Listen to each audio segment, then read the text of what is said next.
Good morning student, class 8। आज हम आपका सब्जेक्ट हिंदी पढ़ेंगे और हमारे हिंदी का पार्ट नंबर 7 है। पार्ट नंबर 7 की वीडियो नंबर 2 है। फर्स्ट वीडियो में हमने पढ़ा कि इसमें श्रीमती मलिक होती है जिनके 2 बच्चे होते हैं, रवि और उमा।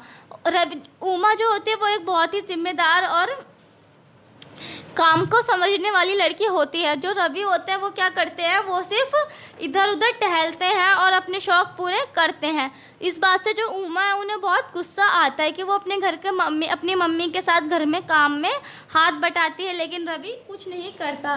तो यहाँ पे क्या होता है, जो श्रीमती मलिक होती है उमा की माँ, वो उमा की नानी को देखने के लिए हॉस्पिटल में गई होती हैं। यहाँ पर केवल उमा और रवि ही होते हैं। तो उन दोनों के बीच काम को लेकर बहस होती रहती थी।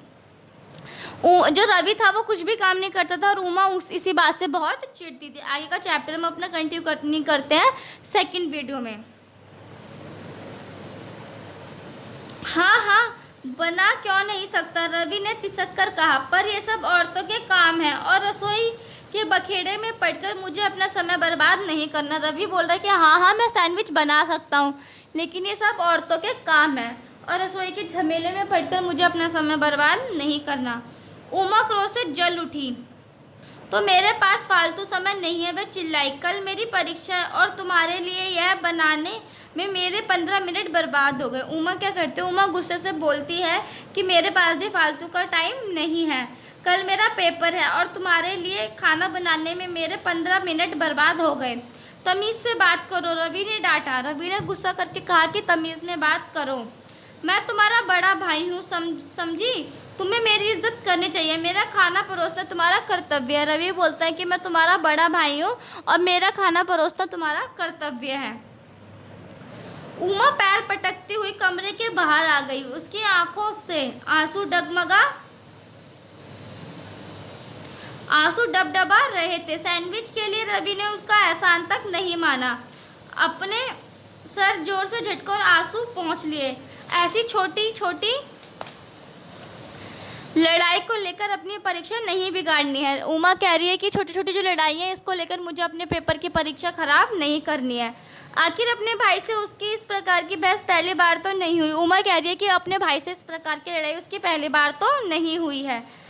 एक हफ्ते के बाद उमा को स्कूल में खेले जाने वाले नाटक, संगीत और जादू में मुख्य भूमिका के लिए चुना गया। यह एक ऐसी लड़की की भूमिका थी जो एक दिन बारिश में बाहर घूमते हुए जादुई कारनामे कर बैठती थी। इसको लेकर उमा बेहद उत्साहित थी। उमा के स्कूल में एक नाटक हो रहा था जिसमें उमा ने भी भाग लिया था। वह उसके लिए बेहद उत्साहित थी। स्कूल की छुट्टी के बाद ठहर सकती हो क्या, नाटक की अध्यापिका श्रीमती श्रीनिवासन ने पूछा। मैं पहले से तुम्हें बता नहीं पाई, मैं तुम सबके लिए खाने का इंतज़ाम करती हूँ। आज तुम लोगों को इन भूमिकाओं के लिए आजमाऊंगी। नाटक के मंचन के लिए कुल 2 हफ्ते का समय है। तुम लोग स्कूल के दफ्तर चलो, वहाँ से अपने अपने घर फ़ोन करके अपने माता पिता से पूछ लो। जो उनके स्कूल की टीचर होते हैं वो बोलती है कि आज तुम्हें स्कूल के छुट्टी के बाद स्कूल में रुकना पड़ेगा, अपने घर पे फ़ोन करके बता दो और मैं तुम्हारा खाने का इंतज़ाम करती हूँ। उमा सोच में पड़ गई। उसकी माँ सारे दिन के लिए नानी के पास अस्पताल में थी। उन्होंने उमा से रवि को खाना खिला देने के लिए कहा था। वह दुविधा में पड़ गई। फिर उसने कुछ तय कर लिया। अब समय आ गया है कि रवि अपने काम खुद करना सीखे।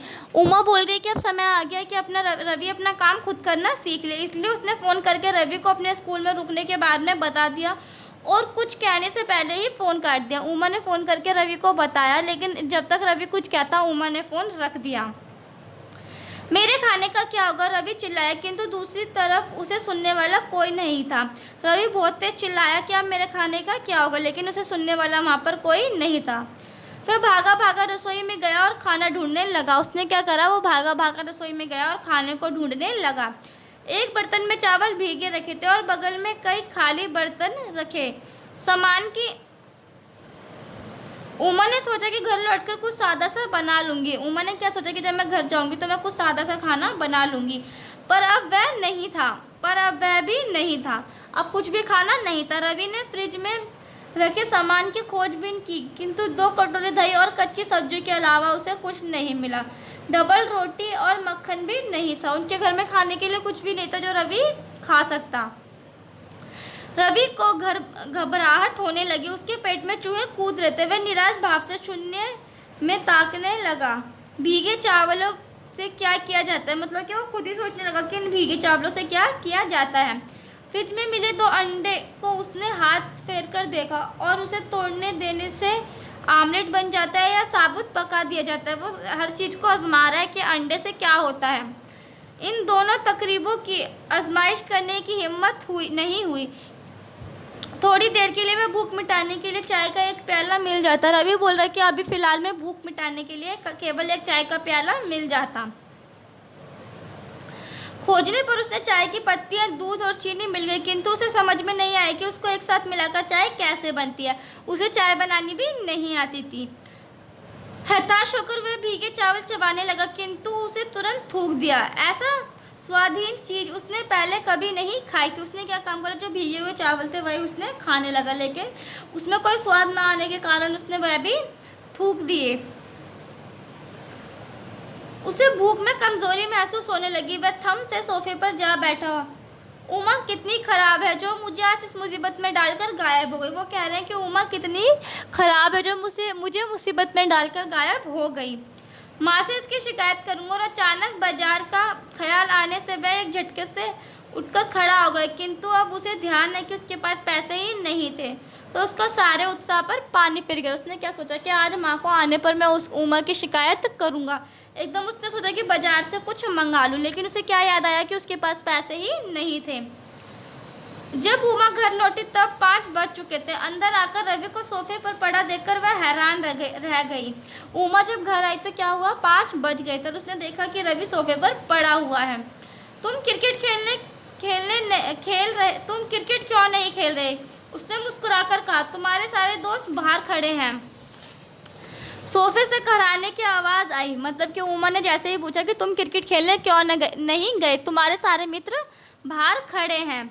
उमा तभी क्या हुआ कि सोफे से खड़ाने की आवाज़ आई। उमा, तुम लेटी हुई आकृति ने खोखले स्वर में कहा, मैं मरा जा रहा हूँ, मुझे कुछ खाने को दे दो प्लीज़। रवि ने क्या कहा कि मैं भूख से मरा जा रहा हूँ, मुझे कुछ खाने को दे दो प्लीज़।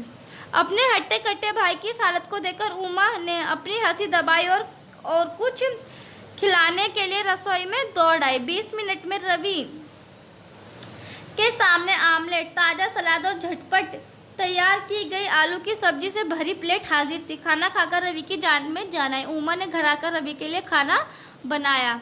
तुमने मुझे बचा लिया, वह बोला। बहुत धन्यवाद। धन्यवाद की कोई बात नहीं है, उमा ने मुस्कुराकर कहा। रवि को सोफे से उठते देख उसने पूछा, क्रिकेट खेलने जा रहे हो? तभी क्या हुआ, वह जैसे ही रवि खड़ा हुआ तभी उमा ने पूछा, क्या तुम क्रिकेट खेलने जा रहे हो?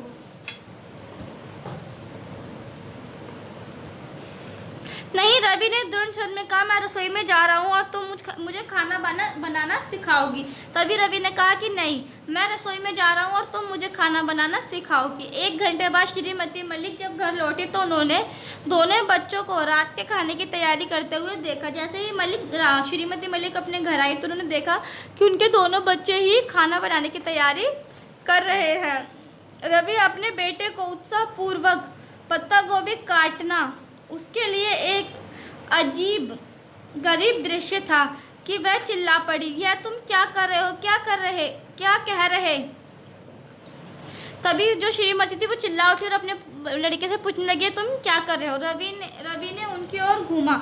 माँ, मैं खाना बनाना सीख रही हूँ। यदि मैंने पहले ही सीख लिया तो आज मेरी कम से कम मरने वाली हालत तो नहीं होती।